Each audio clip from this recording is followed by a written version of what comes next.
नमस्कार दोस्तों, आपका स्वागत है हमारे YouTube channel learning point with Abhishek में। यहाँ आपको मिलता है प्रतिदिन न्यूज़पेपर का डिक्टेशन।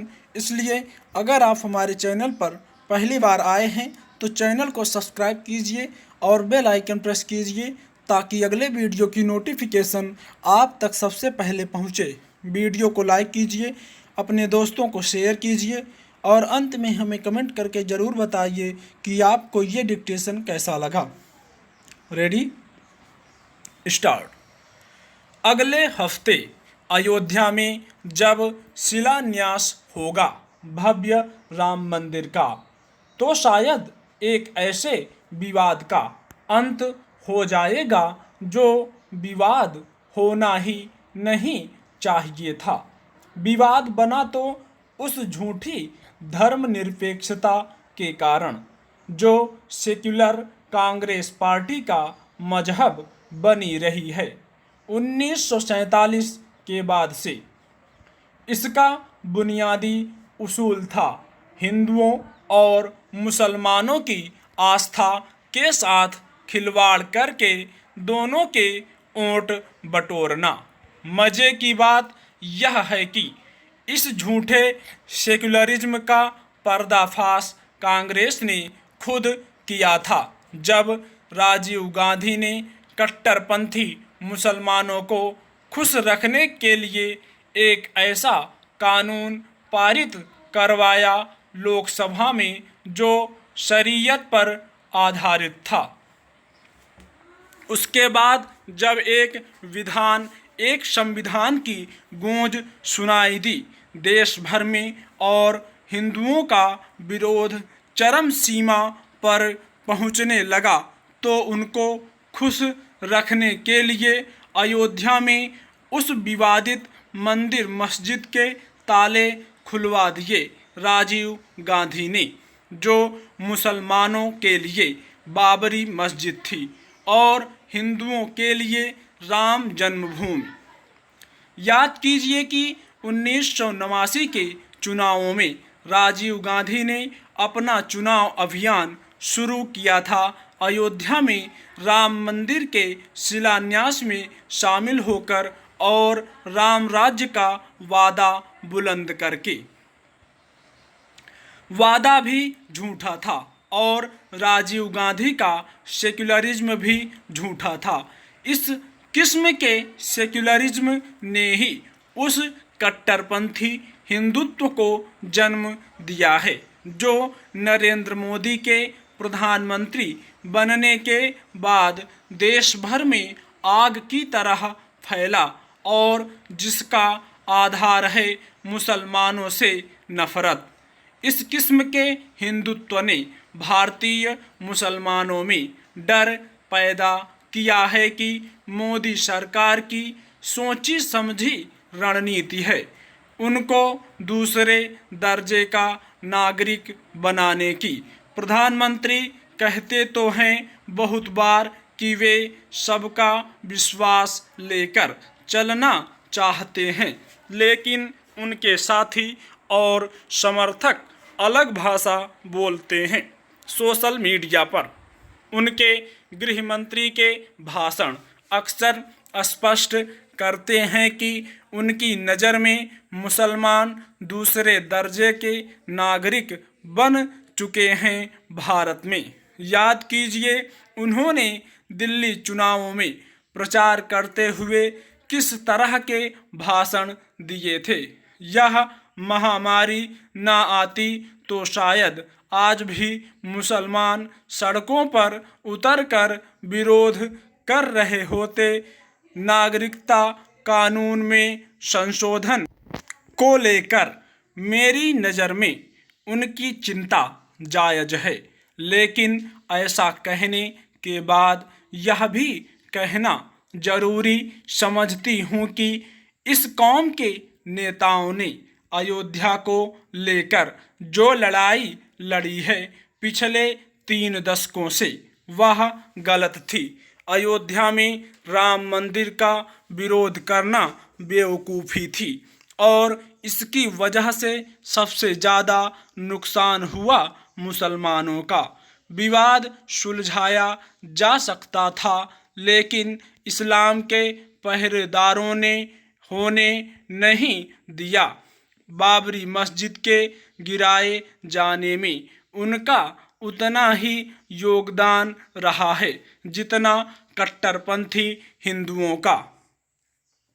आज भी उनके कई नेता ऐसी बातें कर रहे हैं जिसमें उसी झूठे सेक्युलरिज्म की बू आती है।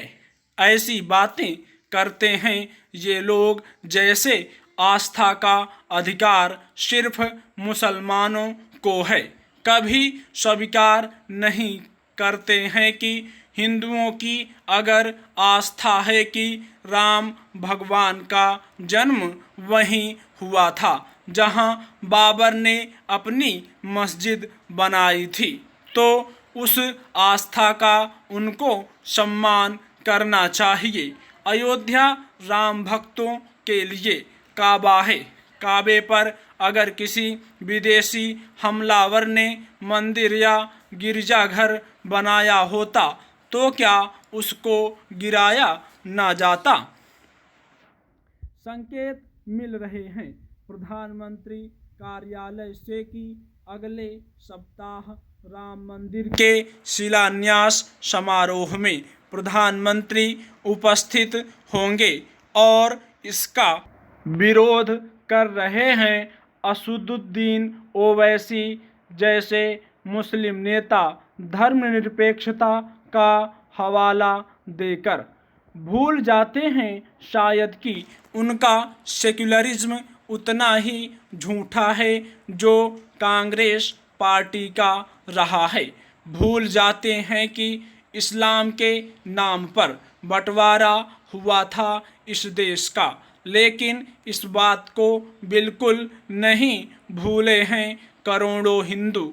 इसका लाभ मिला है नरेंद्र मोदी को, इसलिए आज तक उन्होंने एक शब्द नहीं बोला है उस नफरत के खिलाफ जो उनके समर्थक फैलाते हैं। इतना कि मुसलमान होना ही आजकल देशद्रोह माना जा रहा है। सोशल मीडिया पर मोदी के समर्थक मुसलमानों को पाकिस्तानी कहते हैं बेझिझक। मोदी का दूसरा कार्यकाल शुरू होते ही ऐसे कई कदम उठाए गए थे जो मुस्लिम विरोधी माने जा सकते हैं। अगस्त के पहले सप्ताह में पिछले साल अनुच्छेद 370 हटाया गया था और इस देश के इकलौते मुस्लिम बहुल राज्य के टुकड़े कर दिए गए थे। इसके बाद आया नागरिकता कानून में ऐसा संशोधन जिसने स्पष्ट शब्दों में कहा कि भारत के दरवाजे मुस्लिम शरणार्थियों के अलावा हर धर्म के शरणार्थियों के लिए खुले रखे जाएंगे।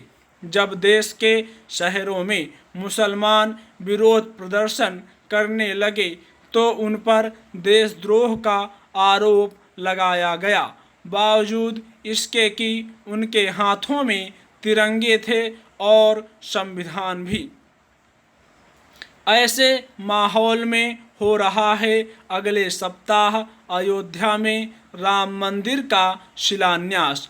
हिंदुओं और मुसलमानों के बीच जो आज तनाव और नफरत है उसे मैंने पिछली बार देखा था लाल कृष्ण आडवाणी की रथ यात्रा के समय। सोमनाथ से निकली थी रथ यात्रा अयोध्या के लिए और जहाँ जहाँ से गुजरी वहाँ दंगे हुए जिनमें मरने वाले मुसलमान कहीं ज़्यादा थे। मोदी अगर वास्तव में सबका विश्वास लेकर राज करना चाहते हैं तो नफरत की आग बुझाने के लिए उनको खुद सामने आना होगा। अपने उन साथियों को रोकना होगा जो नफरत फैलाने का काम कर रहे हैं। साथ में यह भी कहना जरूरी है कि मुसलमानों के नेताओं को राम मंदिर को लेकर अपना विरोध बंद करना चाहिए।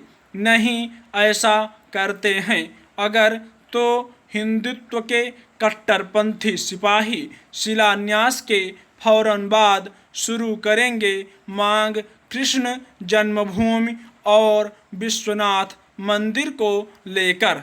नफरत की आग ऐसे फैलती गई तो अपनी इस भारत माता को ले डूबेगी।